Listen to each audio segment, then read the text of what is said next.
ओम नमः श्री यतिराजाय विवेकानंदसूरये सच्चित्सुखस्वरूपाय स्वामिने तापहारिणे।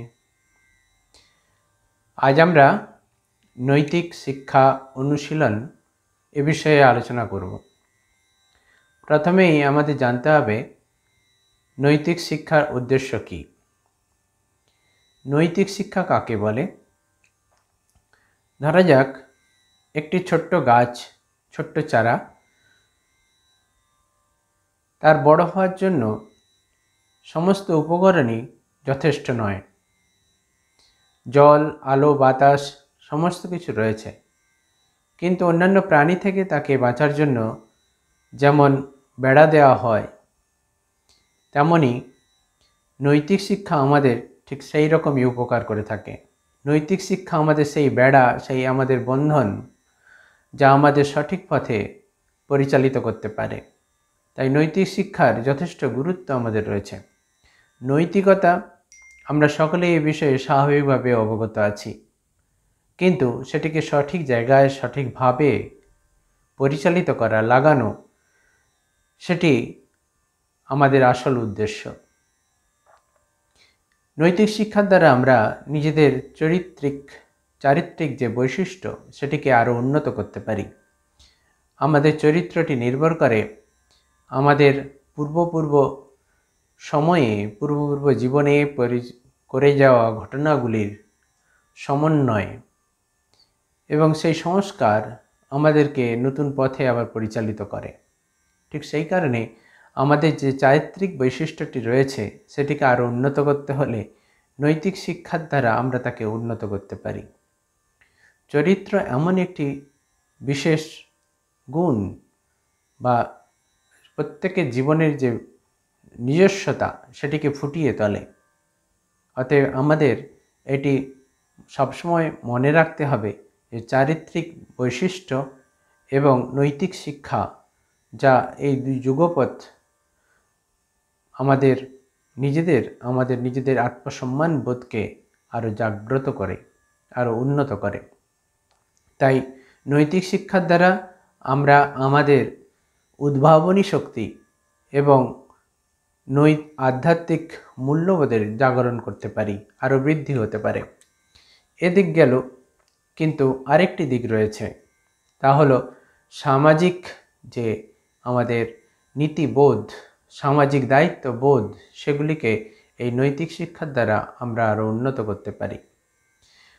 সামাজিক আমরা মানুষ, আমাদের প্রত্যেকের একটি দায়িত্ব রয়েছে, এবং সেই দায়িত্বটিকে আমরা ভালোভাবে যখন ফুটিয়ে তুলতে পারব, তখনই আমরা আমাদের নিজস্ব ব্যক্তিত্বকে প্রকাশ করতে পারি, এবং তার দ্বারাই আমাদের পরিচয় সমাজে। অতএব এই নৈতিক শিক্ষা বা নৈতিক মূল্যবোধের চর্চার দ্বারাই আমরা আমাদের নিজস্বতাকে আরও ফুটিয়ে তুলতে পারি, আরও তাকে প্রকট রূপে সমাজের কাছে তুলে ধরতে পারি। তাই নৈতিক শিক্ষা আমাদের সবসময় প্রয়োজন। নৈতিক শিক্ষা আমাদের সেই বন্ধন, সেই রাস্তা, সেই বেড়া, যা আমাদেরকে আরও উন্নত করে, উন্নত মানুষ হিসাবে সমাজে প্রতিষ্ঠিত করে। আজ আমরা সেই নৈতিক শিক্ষা নিয়ে আরও আলোচনা করতে থাকব। মানসিক স্তরে এই নৈতিক শিক্ষা আমাদের কিভাবে আরও উন্নত করতে পারে, মানসিক স্তরে আমাদের কিভাবে অন্যান্যদের সঙ্গে পারস্পরিক বন্ধন সৃষ্টি করে, এবং তাকে জাতীয় স্তরে কিভাবে উন্নত করে, তা নিয়েও আমরা আলোচনা করব। মানসিক স্তরে উন্নতি করার জন্য নৈতিক শিক্ষার যে প্রয়োজন, তা আমরা সকলেই বুঝি। আমরা সামাজিক প্রাণী, অতএব প্রত্যেকের সঙ্গে প্রত্যেকের যে সম্পর্ক, এই যে বন্ধন, সেটিকে সুদৃঢ় করা, এটি আমাদের যথেষ্ট প্রয়োজন। আমাদের যেমন ইন্ডিভিজুয়ালিটি থাকবে, তেমন ইমিউনিটি থাকবে, তেমন ইউনিটিও থাকবে। অতএব সেই ইউনিটি কিভাবে প্রতিষ্ঠিত হয়, এই নৈতিক মূল্যবোধ চর্চার দ্বারা আমরা নিজেদেরকে প্রতিষ্ঠিত করতে পারি সেই ইউনিটিতে। অতএব এর দ্বারা আমাদের চারিত্রিক বৈশিষ্ট্য আরও উজ্জ্বল হয়, আরও উন্নত হয়। আমরা কি ফল পেতে পারি নৈতিক মূল্যবোধ চর্চার দ্বারা? এ নিয়ে আরও বিস্তর আলোচনা করা যাবে। তবে সংক্ষেপে এই যে আমাদের মানসিক প্রশান্তি লাভ হয়। এখন প্রশ্ন আসবে কীরকম মানসিক প্রশান্তি?